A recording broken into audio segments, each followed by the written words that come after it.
Guys, how are you all? Welcome back to my channel and this is Sushil Kumar in front of you. और आज के इस episode में हम डिस्कस करेंगे एमसीक्यूज विद चैप्टर सर्कल। और क्लास 10th का ये चैप्टर 10 है। इससे पहले आपको चैप्टर एक्सप्लेनेशन के साथ एनसीईआरटी के साथ कुछ एक्स्ट्रा क्वेश्चंस के वीडियो भी मिल चुके हैं। अगर आपने अभी तक नहीं देखे हैं तो डिस्क्रिप्शन बॉक्स में जाके आप उनके लिंक ओपन करके देख सकते हैं।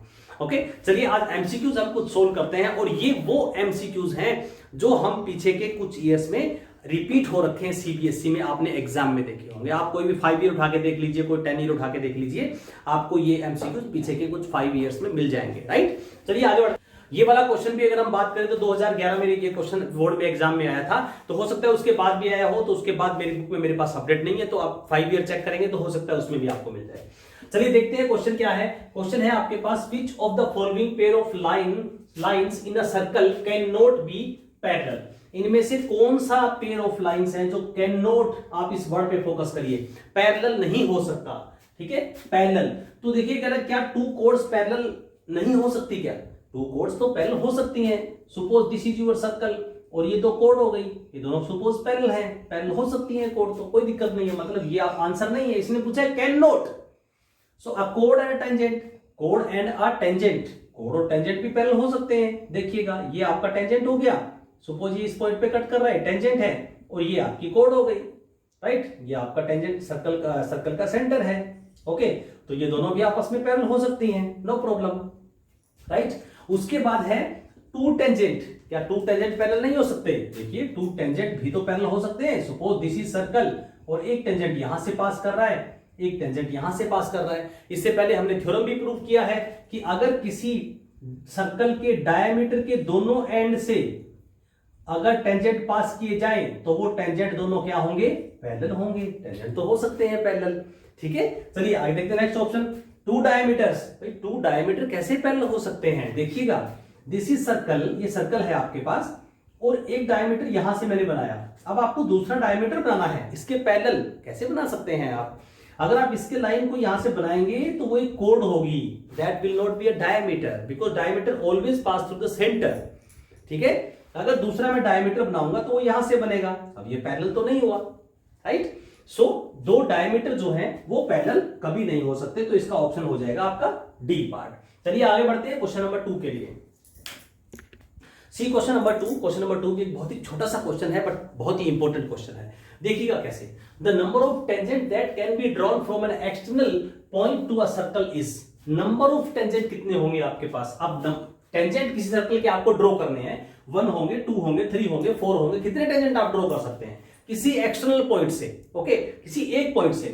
सो देखिएगा ये मेरे पास एक सर्कल है, मैंने एक सर्कल ड्रॉ किया। ठीक है, और ये मैं एक एक्सटर्नल पॉइंट लेता हूं यहां पे, तो यहां से मैं इस सर्कल के कितने टेंजेंट ड्रॉ कर सकता हूं? Only 2 tangent I can draw. एक यहां से ये हो गया और दूसरा अगर इधर लेके आऊंगा तो ये हो गया, यानी कि 2 ही टेंजेंट ड्रॉ कर सकता हूं मैं।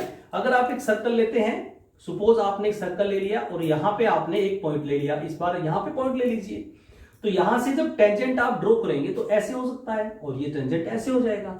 तो किसी भी एक्सटर्नल पॉइंट से एक सर्कल के लिए हम उसके 2 ही टेंजेंट ड्रॉ कर सकते हैं और वो हमेशा लेंथ में इक्वल भी होते हैं। ये भी आप ध्यान रखिएगा, इसकी सभी थ्योरम में मैं आपको प्रूव कर चुका हूं। ठीक है, तो आंसर होगा करेक्ट मेरे पास 2, बी आंसर मेरा करेक्ट हो जाएगा। चलिए आगे बढ़ते हैं क्वेश्चन नंबर 3 के लिए। सी क्वेश्चन नंबर 3 आपके पास क्या है? Very important question. इससे पहले हम इसकी थ्योरम जो है वो प्रूव कर चुके हैं।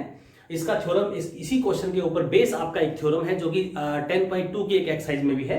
सो उसी कॉन्सेप्ट पे बेस ये क्वेश्चन है। तो यहां पे आपको क्या है कि AOB एंगल आपको गिवन है। This angle is given 135 degree and you have to find this one angle. आपको ये वाला एंगल फाइंड आउट करना है कि इस एंगल का मेजर कितना होगा, यानी कि BOC आपको एंगल फाइंड आउट करना है, BOC।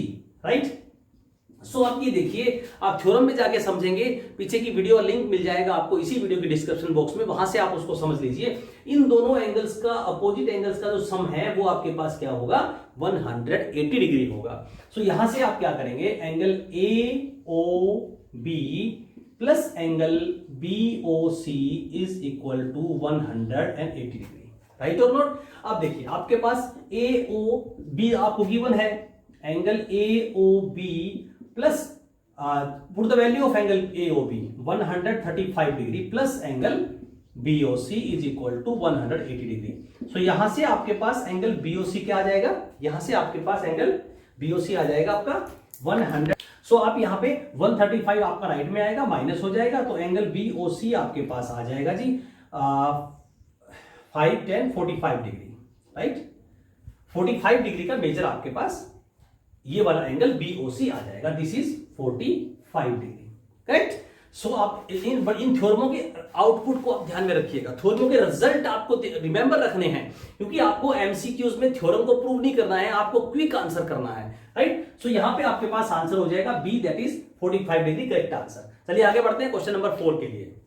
सी क्वेश्चन नंबर 4 आपके पास क्या है, बहुत ही इंपॉर्टेंट क्वेश्चन है क्वेश्चन नंबर 4। ये क्वेश्चन आपको एमसीक्यूज में अलग से गिवन है, वैल्यू चेंज कर देगा, आपको क्या कहेगा कि इस वाले कोड का वैल्यू चेंज कर दिया, मेजरमेंट चेंज कर दिया और सर्कल की रेडियस चेंज कर दी, तो आपका आंसर डिफरेंट आ जाएगा, राइट। तो एमसीक्यूज में भी ये क्वेश्चन गिवन है, और ये वाला जो क्वेश्चन है आप देखेंगे अगर बुक में तो 2000 आपका 13 में सीबीएसई ने सिलेक्ट किया था, 2013 में सिलेक्ट किया गया था, राइट। सो ये सब क्वेश्चंस हैं जिनमें अच्छे कॉन्सेप्ट यूज हो रहे हैं, तो आप इन्हीं टाइप के क्वेश्चंस पे फोकस करना है आपको, ठीक है ना। आप इनकी प्रैक्टिस करिए, बहुत ज्यादा टफ क्वेश्चन की तरफ भी नहीं भागना है और बहुत ज्यादा एवरेज क्वेश्चन की तरफ नहीं भागना है। वो चीज नहीं होती है कि टफ पेपर आता है, नहीं, पेपर टफ कुछ नहीं आता है।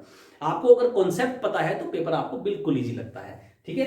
तो देखिए यहां कैसे हम क्विकली वैल्यू निकाल देते हैं। आपको फाइंड आउट करना है radius of the smaller circle. So what is the radius of the bigger circle. देखिए सबसे पहले मुझे length of the code given है 8 सेंटीमीटर, इस कोड का टोटल का लेंथ है 8 सेंटीमीटर, राइट।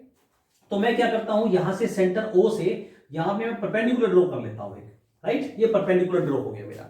सो ये परपेंडिकुलर जो ड्रॉ होता है किसी भी टेंजेंट में तो परपेंडिकुलर होता है, जो तो ये क्या करेगा, दूसरे वाली कोड को बाइसेक्ट करेगा। अब अगर बीच वाले सर्कल को भूल जाए तो ये एंगल तो 90 बना दिया, ये बन गया अपना टेंजेंट के अकॉर्डिंग। लेकिन अगर हम छोटे वाले सर्कल को भूल जाए तो बड़े वाले सर्कल में ये क्या है, आपका कोड के ऊपर परपेंडिकुलर हो गया।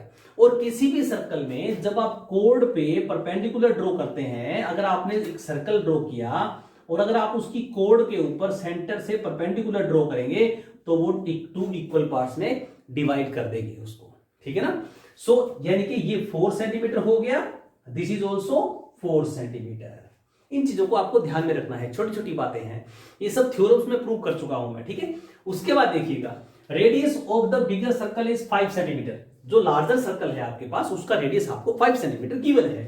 सो आप इसको इससे ज्वाइन कर दीजिए, this is 5 centimetre.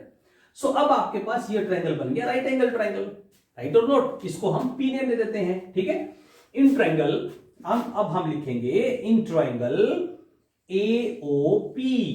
AOP triangle में घुस जाओ, ये 90 डिग्री एंगल है तो 90 के सामने वाली साइड क्या होगी, hypotenuse, this is become hypotenuse, right और नॉट। सो यहां पे आप पाइथागोरस लगा देंगे तो आप क्या लिखेंगे, OP is equal to hypotenuse square 5 centimetre square minus आपके पास क्या हो जाएगा 4 सेंटीमीटर स्क्वायर। एक बार मैं इकट्ठा स्क्वायर लिख देता हूं, फिर उसके बाद हम इसको ओपन कर देंगे ब्रैकेट को, ठीक है। तो ये क्या बनेगा आपका 25 centimetre square minus 16 centimetre square और स्क्वायर रूट, तो ये क्या हो जाएगा आपके पास, दैट इज 9 सेंटीमीटर स्क्वायर। और स्क्वायर रूट निकालेंगे तो आपके पास आएगा +-3 आएगा, लेकिन हम सिर्फ पॉजिटिव वैल्यू लेंगे because radius can not B negative, right. Length है वो एक, लेंथ कैसे नेगेटिव हो जाएगा। सो यहां से आपको पता लग जाएगा कि आपका ये वाला रेडियस कितना है। OP is the radius of the smaller circle also. तो आपका करेक्ट ऑप्शन हो जाएगा C, थर्ड पार्ट, राइट। चलिए आगे बढ़ते हैं क्वेश्चन नंबर 4 के लिए। See question number 5 in front of you, बहुत ही इंपॉर्टेंट क्वेश्चन है, देखिएगा।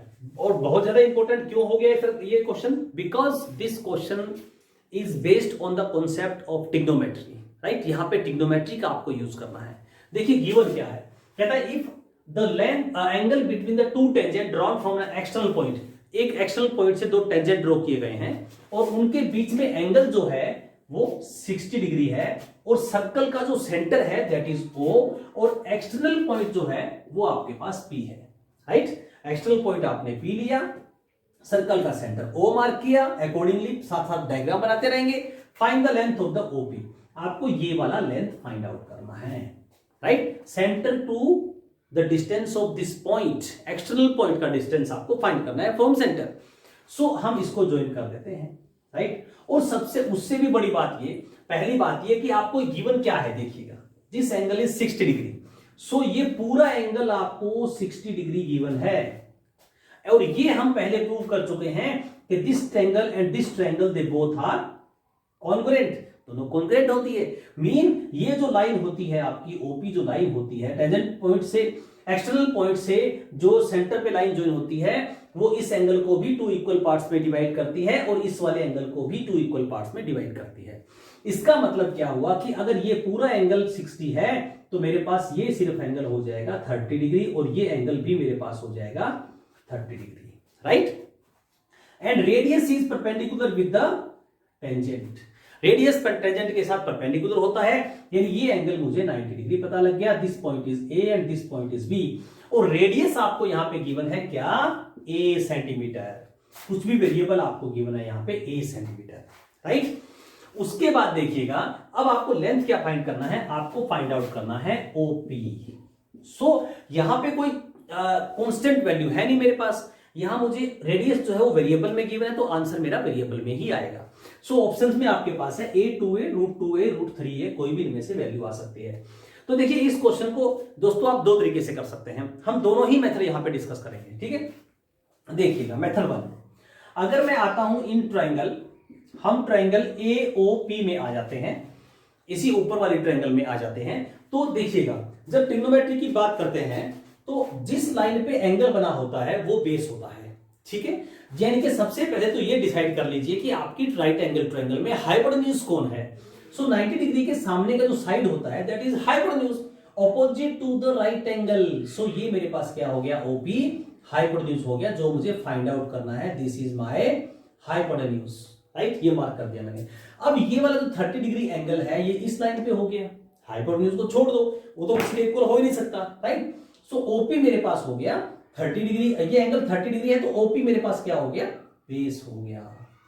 अगर मैं ये 30 डिग्री एंगल लेके चलता हूं तो ओपी मेरा बेस हो जाएगा। जिस लाइन पे एंगल बना होता है उसको बेस कंसीडर करते हैं। तो ये लाइन क्या हो गई आपके पास, ये बन गई आपकी परपेंडिकुलर, राइट। अब मैं यहां पे ट्रिग्नोमेट्री रेशियो लगाता हूं। आपको पता है कि पंडित बद्री प्रसाद हर हर बोले, ये हम ट्रिग्नोमेट्री जब स्टार्ट करेंगे तो वहां पे आपसे डिटेल्स में बात करेंगे, राइट। सो यहां पे पहला रेशियो मेरे पास क्या होता है, sine theta, this is sine theta. Second one ratio is cos theta and third one is tan theta, right. Simple याद रखना है आपको। पंडित जी जो हैं, Pandit Badri Prasad, name of the Pandit is Badri Prasad also, Pandit Badri Prasad हर हर बोले, वो हर हर बोल रहे हैं, बस यही आपको ध्यान में रखना है, ठीक है। सो पहले वाला रेशियो है आपका साइन थीटा। मैं यहां पे क्या करता हूं, AO बाय OP लिखता हूं, तो ये मेरे पास क्या बना, देखो आप ये बताइए। AO अगर ये मेरे पास बेस है तो ये परपेंडिकुलर हो गया, और ये मेरे पास हाइपोटेन्यूज हो गया। Perpendicular by hypotenuse sine theta, so equal to मैं लिखूंगा साइन थीटा। और थीटा कितना है मेरा, AO का लेंथ मुझे गिवन है A, और OP मुझे फाइंड आउट करना है, और एंगल इज साइन 30 डिग्री। अगर मैं ये एंगल लेके चला तो ठीक है। अब देखिए यहां से आपका साइन थीटा का वैल्यू क्या आ जाएगा, साइन थीटा, साइन 30 का वैल्यू आपके पास होता है 1/2। जब आप क्रॉस मल्टीप्लाई करेंगे तो ओपी का लेंथ आपको मिल जाएगा 2a। ओपी का लेंथ क्या मिल गया, 2a। तो आपका करेक्ट आंसर हो जाएगा दिस 2a, राइट। अच्छा, उसके बाद अगर आप यहां से इस वाले को एंगल को नहीं कंसीडर करते, आपने कहा कि सर हम तो इस वाले एंगल को निकालेंगे, तो इस राइट एंगल ट्रायंगल में आप ये देखिए कि अगर आपके पास ये एंगल 90 है, ये 30 है, तो ये एंगल कितना हो जाएगा, 60 हो गया। अब आपको इस वाले एंगल के अकॉर्डिंग चलना है, चलिए अगर इस वाले एंगल के अकॉर्डिंग चलेंगे तो ये लाइन मेरे पास रेडियस जो है AO, ये क्या हो जाएगी, तो ये बेस बन गई, फिर तो ये बेस बन गई, ठीक है। और ये आपका क्या बन गया, ये हाइपोटेन्यूज बन गया। इस बार मुझे हाइपोटेन्यूज से परपेंडिकुलर बन गया, sorry this is perpendicular because hypotenuse is the fix, OP is the hypotenuse, right.